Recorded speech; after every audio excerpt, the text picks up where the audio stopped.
এই যে দেখেন আমি বড়দের কাপড় দিতেছি, ঠিক আছে?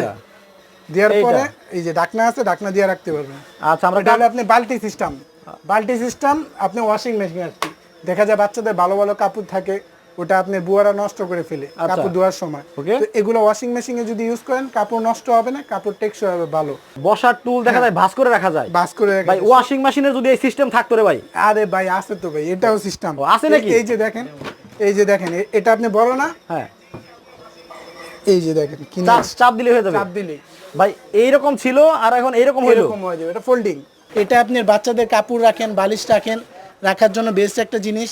শুধু দিবেন দুই পাশে এই যে হাই হাই এই যে দেখেন দেখেন কি জিনিস দেখাইছি রে ভাই, এই যে দেখেন চমৎকার। ফোল্ডিং করে আপনার কাপড় রাখলে দেখেন আমি এই যে এই একটা উপরে কিন্তু রাখছি কাপড়, ঠিক আছে? অলরেডি রাখা হয়েছে কাপড়গুলো।